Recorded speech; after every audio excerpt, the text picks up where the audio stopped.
హల్లెలూయా. ఇప్పుడు వచ్చిన ప్రభుకి ప్రభు యేసుక్రీస్తునామములో వందనాలు తెలియజేస్తున్నానండి. దేవుడు గతించిన వారు మొత్తం కాచి కాపాడి సజీవులకు ఉంచిన దాన్ని బట్టి ఒకసారి స్తోత్రాలు తెలియజేద్దామండి. స్తోత్రం స్తోత్రం స్తోత్రం స్తోత్రం. ఇప్పుడు వరకు చక్కని ఆరాధన నడిపినటువంటి బ్రదర్స్ కూడా వందనాలు తెలియజేస్తున్నానండి.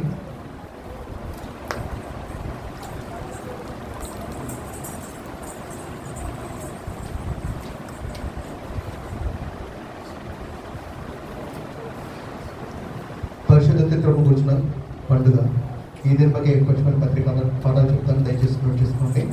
మొదటి పాఠంగా ఎహెజ్కేలు గ్రంథము 18వ అధ్యాయము 30 నుంచి 32 వరకు. ఎహెజ్కేలు గ్రంథము 18వ అధ్యాయము 30 నుంచి 32 వరకు. రెండవ పాఠంగా రెండవ కొరింథీయులకు 13వ అధ్యాయము 14వ వచనం అండి. కొరింథీయులకు రాసిన రెండవ పత్రిక 13వ అధ్యాయము 14వ వచనం. మూడవ పాఠముగా మత్తయి సువార్త 28వ అధ్యాయము 18 నుంచి 20 వరకు.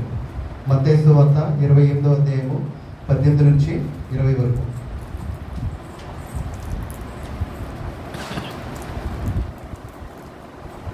పరిశుద్ధత్వం కూర్చున్న పండుగ ప్రారంభ గీతము. పరిశుద్ధత్వమును విభజింపబడలేని ఏకత్వమును వందింపబడుగాక. ఆయన తన కృపను మనకు చూపి ఉన్నాడు. ఆయనను మహిమపరచుదము. యెహోవా మా ప్రభువా, భూమి యందంతటా నీ నామము ఎంత ప్రభావం గలది. సైన్యములకు అధిపతియగు యెహోవా పరిశుద్ధుడు పరిశుద్ధుడు పరిశుద్ధుడు. ఆయన మూలముగాను ఆయన ద్వారాను ఆయన నిమిత్తమును సమస్తమును కలిగి ఉన్నవి. యెహోవా మా ప్రభువా, భూమి యందంతటా నీ నామము ఎంత ప్రభావం గలది. సంగ్రహ ప్రార్థన. సర్వశక్తి గల నిత్యుడమైన దేవ, నిజమైన విశ్వాసం కలిగి నిత్యత్వం యొక్క మహిమను తెలుసుకున్నటకు దైవ ప్రభావం గల నీ శక్తిని బట్టి ఏకత్వంలో ఆరాధించుటకును నీ సేవకులమైన మాకు కృపను గ్రహించమని వేడుకొనిచున్నాము. ఈ విశ్వాసమునందు మమ్మను స్థిరముగా నిలిపి కీడులన్నింటి నుండి కాపాడమని సదా ఏకదేవుడవై యుగయుగులు జీవించుచు పరిపాలించునుండు నిన్ను వేడుకొనిచున్నాము. ఆమేన్. ఉద్గమన గీతము.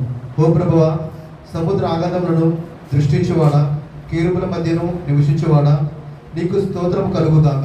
ఓ దేవా, ఆకాశ విశాలమందు నీకు స్తోత్రము కలుగుగాక. నీవు బహు కీర్తనీయుడును మహిమను పొందదగిన వాడవును, నిత్యమును మహానోతుడవనే ఉన్నావు. హల్లెలూయా హల్లెలూయా. మా పితరుల దేవుడైన యెహోవా నీకు స్తుతి కలుగుగాక.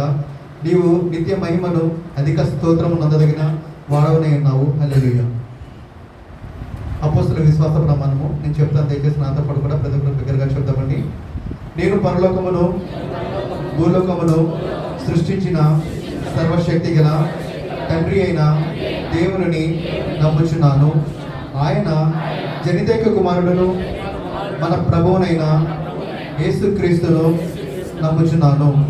ఈయన పరిశుద్ధాత్మ చేత గర్భమున ధరింపబడి కన్య అయిన మరియ నుండి పుట్టి పొంతి పిలాతు క్రింద శ్రమపడి శిలువ వేయబడి చనిపోయి సమాధి చేయబడినాడనియు, పాతాళములోనికి దిగి చనిపోయిన వారిలో నుండి 3వ దినమున లేచి పరలోకమునకెక్కి సర్వశక్తి గల తండ్రి అయిన దేవుని కుడి చేతి వైపు కూర్చుండి ఉన్నాడనియు, జీవించు వారికి చనిపోయిన వారికి న్యాయము తీర్చుటకు అక్కడ నుండి వచ్చుననియు నమ్ముచున్నాను.